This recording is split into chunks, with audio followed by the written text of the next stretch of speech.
வணக்கம், நான் உங்கள் சரண்யா பொன்மன்னன். இந்த படம் all in all Azhaguraja. Karthi ஹீரோவாக நடிக்கிறாரு, பிரபு சார் அப்பாவை நடிக்கிறாரு, நான் அம்மாவாக நடிக்கிறேன். எல்லா படத்துலையும் எனக்கு அம்மா வேஷம்தான். ஆனால் ஒவ்வொரு படத்துலையும் ஒரு டிஃப்ரென்ஸ் இருக்கிறதுனால எல்லாருக்கும் என்ன ரொம்ப பிடிச்சிருக்கு. அந்த டிஃப்ரென்ஸ் இல்லைன்னா இந்நேரம் அது அந்த அம்மா கொஞ்சம் போர் அடிக்கிறதுக்கு சான்சஸ் இருக்கு.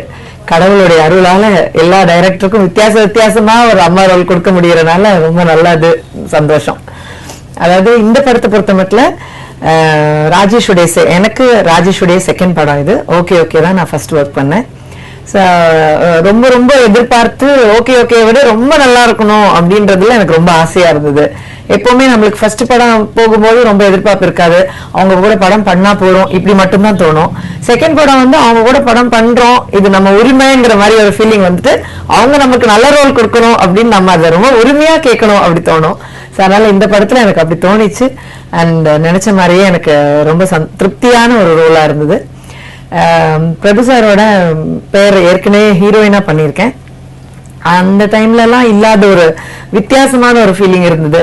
என்னன்னா அப்பெல்லாம் நடிக்கும் போது எந்த காம்படிட்டிவ் ஃபீலிங்கோ இல்ல நீ நல்லா நடிக்கிறியா நான் நல்லா நடிக்கிறேன் இந்த மாதிரிலாம் இன்னும் வந்ததே கிடையாது எங்க ரெண்டு பேருக்குமே. இந்த படத்துல மட்டும் அந்த ஃபீலிங் ரொம்ப அதிகமா இருந்தது. அது பிரபு சார் அது எனக்கு அது சொல்ல எனக்கு அது பெரிய காம்ப்ளிமெண்டான ஒரு ஃபீலிங்கா இருந்தது. அவர் அவங்களுக்கு என்ன டயலாக் கொடுக்குறீங்க, அவங்க என்ன சீன் நடிக்கிறாங்க இப்படின்னு எப்பவுமே என்னை பத்தி விசாரிப்பாரு. அப்ப என்னை பத்தி விசாரிக்கிற ஏன் அப்படின்னு, இல்ல நீ ரொம்ப நல்லா நடிச்சிருவ, அப்புறம் என்னை யாரும் பார்க்க மாட்டாங்க இப்படின்னு சொன்னது எனக்கு ரொம்ப பெருமையா இருந்தது. ஏன்னா அவ்வளவு பெரிய ஒரு ஆர்டிஸ்ட் என்னை ஒரு காம்படிஷனா நினைக்கிறாருங்கிறது எனக்கு ரொம்ப சந்தோஷமா இருந்தது. சார் என்ன சார் என்ன போய் அப்படி சொல்றீங்கன்னா, என்ன நீ எங்க வீட்டுல இருக்கிற எல்லா லேடிஸையும் கவர் பண்ணிட்ட, எங்க சொந்தத்துல இருக்கிற எல்லா லேடிஸையும் கவர் பண்ணி எல்லாரும் சரண்யா நடிப்புன்னு பேசுற மாதிரி பண்ணிட்டேன், அதனால உங்ககிட்ட நான் கொஞ்சம் ஜாகிரதையா இருக்கிறோம்னாரு. எனக்கு அதுதான் I think it's a greatest gift I can ever think of. greatest compliment. ரொம்ப சந்தோஷம் எனக்கு. அது ஒரு பெரிய அவார்டு கிடைச்ச ஒரு திருப்தி. I am very very happy about that. அதனால அவரோட நடிச்சதுல இது எனக்கு பெரிய சுவாரஸ்யம், நல்லா இருந்தது. கார்த்தியை பொறுத்த மட்டும் ரொம்ப எனக்கு ஒரு ஹீரோன்ற ஃபீலிங் எனக்கு தோணவே இல்லை.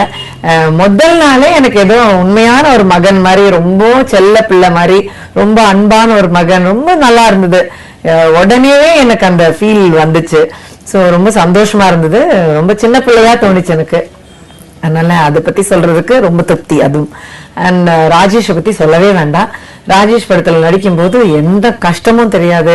நடிக்கிறோமா அப்படிங்கறது நம்ம அப்பப்ப சொல்லிக்கணும் நம்மகிட்ட, ஷூட்டிங்ல இருக்கோம் நடிச்சிட்டு இருக்கோம், அந்த அளவுக்கு ரொம்ப ஈஸியா இருக்கும், ரொம்ப லைவ்லியா இருக்கும், ஜாலியா இருக்கும். வேலை செய்யறோன்ற ஃபீலிங்கே இல்லாம நல்ல ஒரு ப்ராடக்ட் கொடுக்க முடியும் அப்படிங்கிற கான்பிடன்ஸோட நம்ம ஷூட்டிங் முடிச்சுட்டு வரலாம். அதனால மொத்தத்துல எனக்கு ஆல் இன் ஆல் அழகுராஜா என்னை பொறுத்த மட்டும் ஒரு ரொம்ப திருப்திகரமான ஒரு படம். இந்த படம் பெரிய ஒரு வெற்றி அடையணும் என்னுடைய ஒரு ஆசை, ஆண்டவன்கிட்ட வேண்டிக்கிறேன். All in all Azhaguraja.